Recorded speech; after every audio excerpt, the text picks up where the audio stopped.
Welcome back to another 90 Day Fiancé recap, Happily Ever After, Season 8, Episode 19. I have to be kind of quiet because you'll probably know why by now. I don't want my parents to hear me, so what the hell is going on with this hair? Okay, so let's get into it. And I know some of you guys are so sick of me having to censor and filter and be careful of what I'm saying in my recaps because of my living situation right now, but do not worry, okay? In about a month, it's going to be balls to the walls. All right, I'm going to feel like I can really say anything. Until then, I'm going to be my nice, quiet little self. All right, so let's start with Angela and Michael.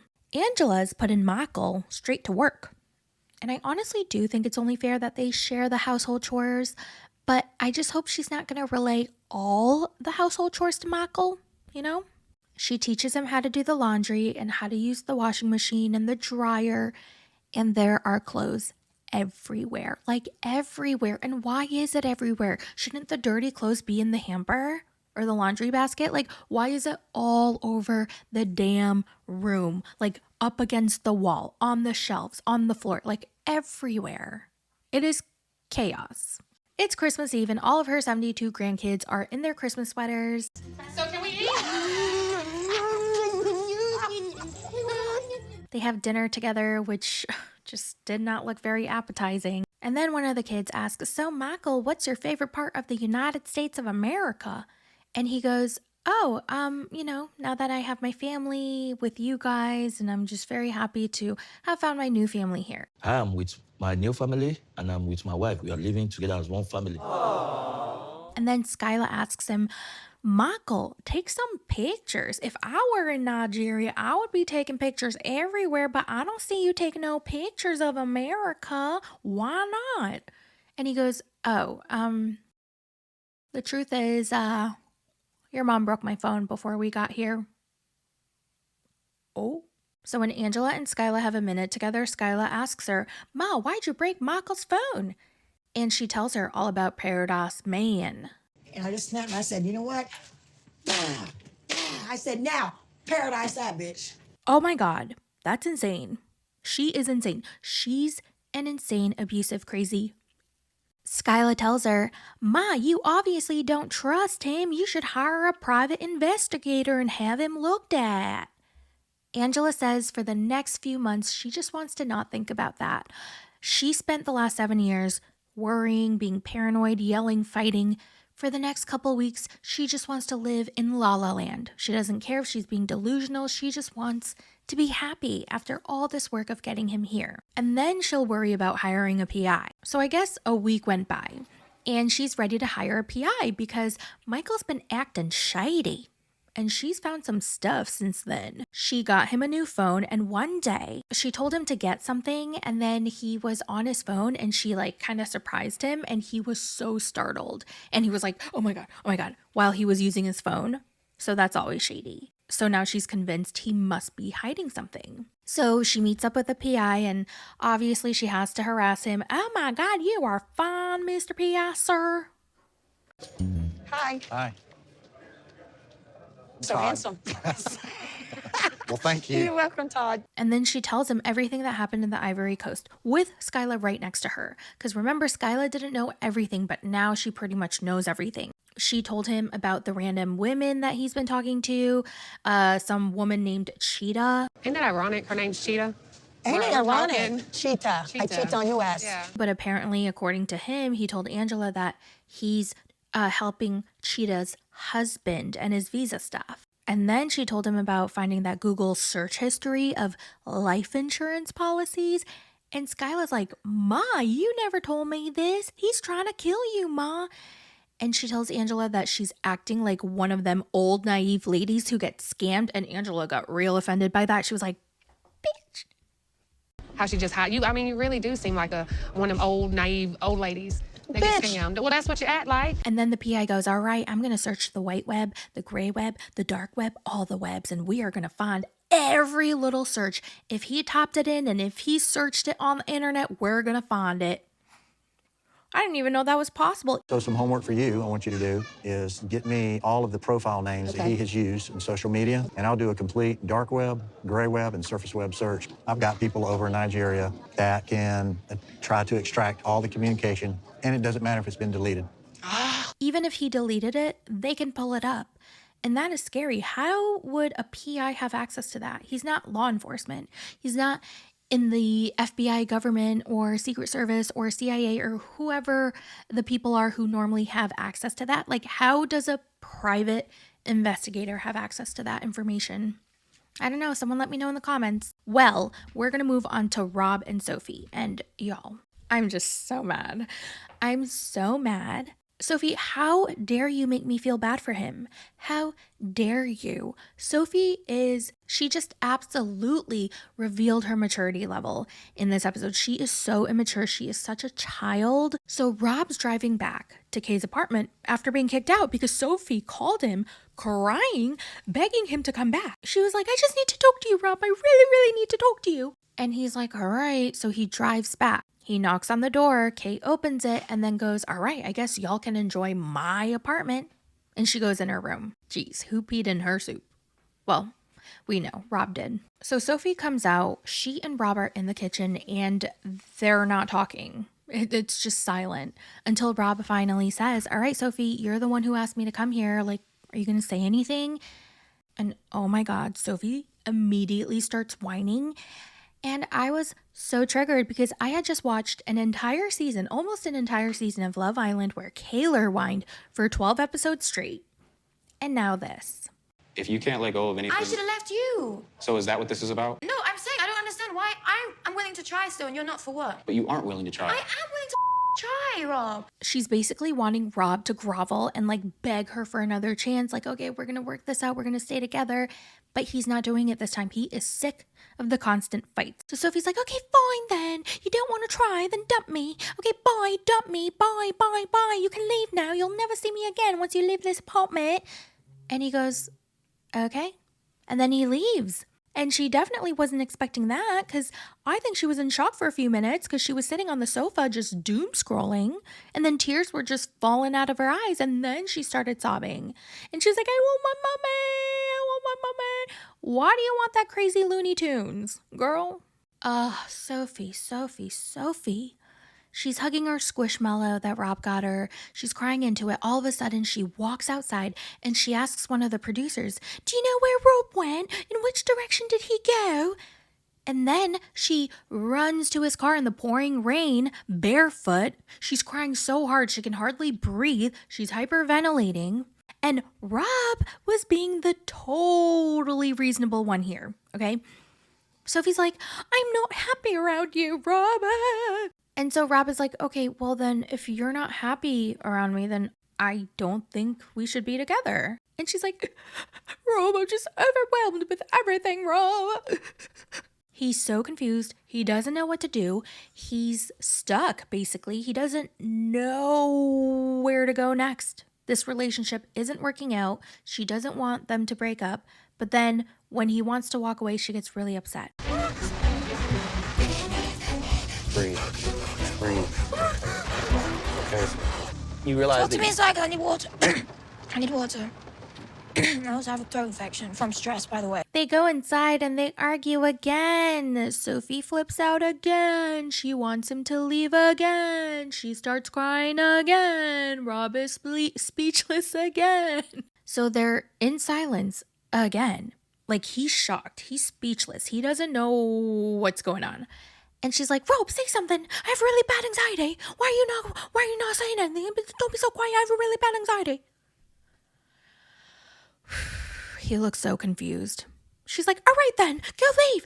You're going to regret this, okay? Once you leave out that door, you're never going to see me again. I just feel like we're at a stalemate. Okay, then it's leaving. I'm done. It's leaving. Cool. I'm not. Bye. I just gave you a chance. I was upset. You either want me to leave? And you still think I want to leave me over what? I don't understand why you're giving up on me when I should be giving up on you. Oh my God. Leave! All right. You want me to leave? Take the squishmallow. She throws her squishmallow at him.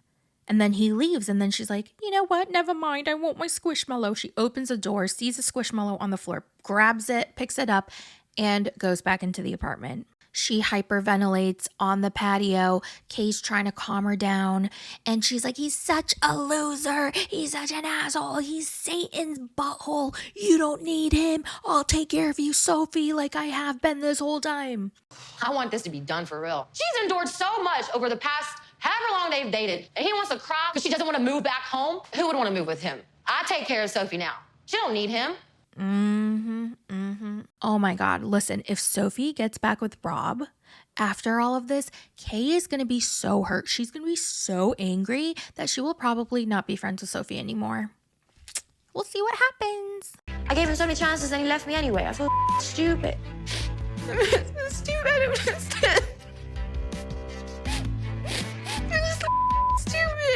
All right, let's move on to Emily and Kobe. So Emily and Kobe just got done telling her parents about her pregnancy. And Emily's mom is like, oh God, she's got to get the hell out, David. She promised us she wouldn't have a third kid here. And Dave's like, yeah, well, maybe they're just going to stay until they find a house. That's why they're telling us this. And Mom goes, she's going to want to stay here as long as possible, David. We got to get her the hell out of here. So Emily and Kobe come back to the parents after they put their kids to sleep. And the dad proposes that they find a starter home. It doesn't have to be their forever home because it's going to be impossible to find your forever home as your first home. And she's like, yes, Dad, I know it's not going to be our forever home. And he's like, yeah, just get a house that'll provide for you and your 3 kids right now. And she's like, well, Dad, I need to love my home too. Like, I want to go to my house and I need to love my house, okay? And they're like, oh, brother. Okay, Kobe, what do you think? And he says, well, I think all the houses that we've looked at so far are livable.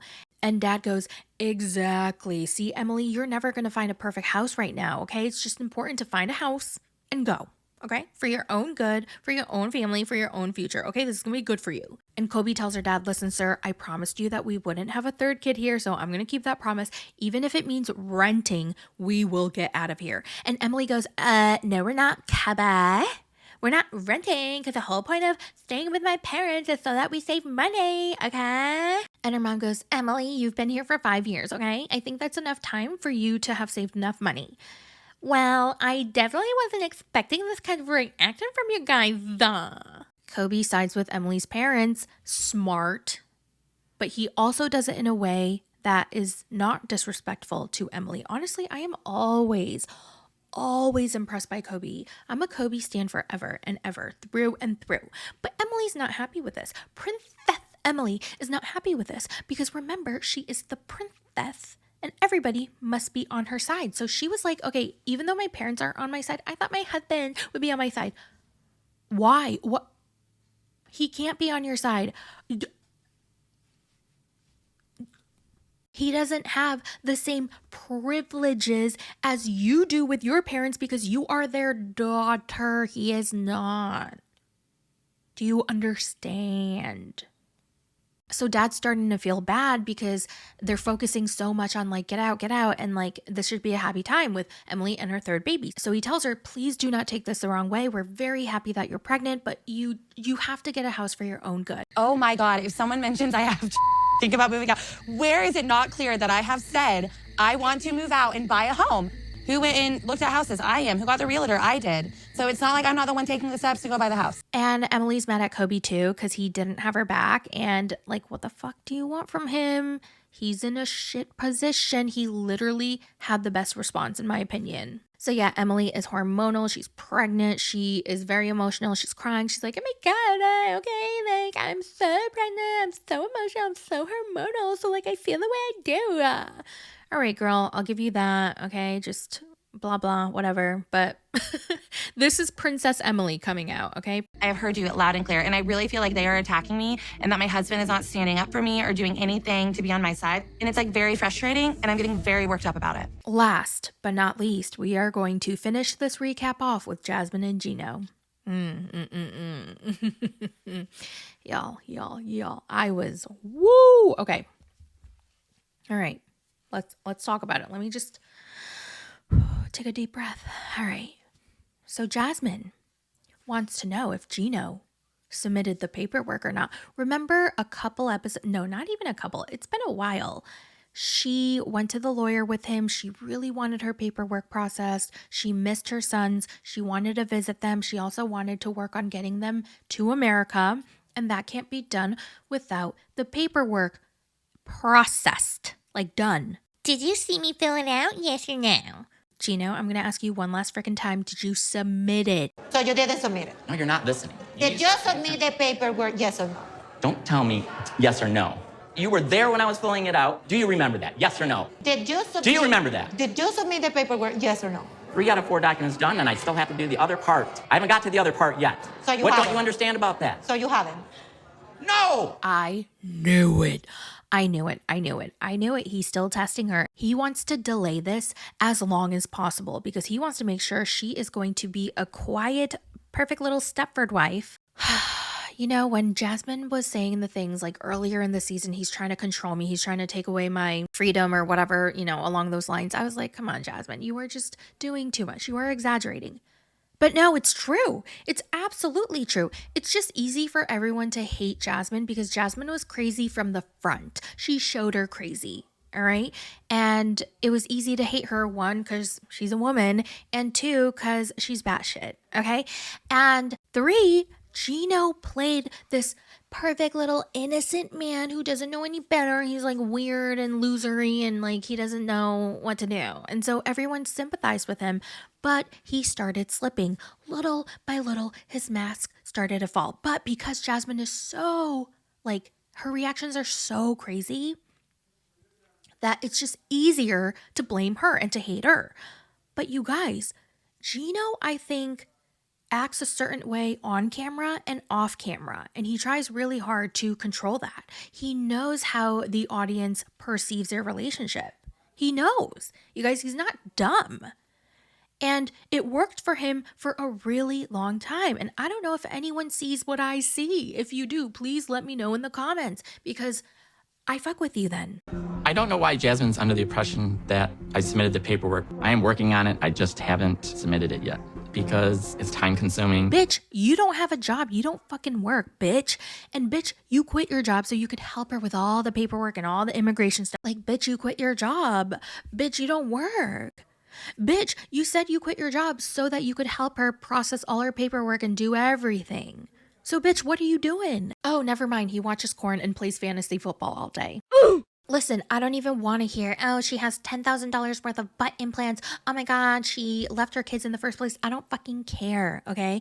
I don't care. I don't care. Let's talk about this episode, okay? What we're seeing in this episode and the last episode. Let's just focus, all right? There's no reason that he shouldn't have finished the paperwork a long time ago and already have submitted it. Okay, that's ridiculous. There is a reason why he does not want to do it. He knows that she has been waiting and waiting and waiting and waiting for this paperwork to be done. She has talked about how depressed she was, how much she misses her kids, how much she wants her kids. Oh my God, you guys, I don't want to see in the comments. But she's in the beauty pageant and not talking about her kids. I guess she forgot about her kids. Can you not do 2 things at once? Like, can 2 things not be true at once? Can multiple things not be true at once? Hello? Anyway, she's having all these realizations, okay? It's hitting her. She's not even freaking out, you guys. That's how serious this is. She's not screaming, shouting. She is just so shocked. And she knows. She knows. She knows why he's not doing this, okay? So they walk away from each other. She walks back into the hotel room where Gino is and she asks him, why did you even bring me here if you're not going to let me be a permanent resident and like have my kids back and like support me? And he goes back to the, I already did the 80% of the paperwork, Jasmine. I only have 20% left. And why are you denying me from one of my basic rights? Why you haven't? What are you talking about? I'm the one that's been working on all this. I still have 20% That's left. the exact reason why you What haven't don't you understand applied about for that? He got real mad. I was like, oh, let it show, Gino. You are trying so hard to hide it. Just let it all out, Gino. But no, he pulled it back in. He pulled it back in. You remember there's cameras, and I can't freak out. I need to keep playing the innocent, dumb man to garner sympathy. Give me my passport. Why do you have Don't you- all my don't legal you- documents? Ever since I came to the United States, I haven't had access to my passport. Holy shit, I think she might have mentioned it once, but like, I didn't even think anything of it. But he has been holding on to her passport. For whatever reason, he says that she'll lose it, but she doesn't know where it is. Like, he just doesn't give her access to it.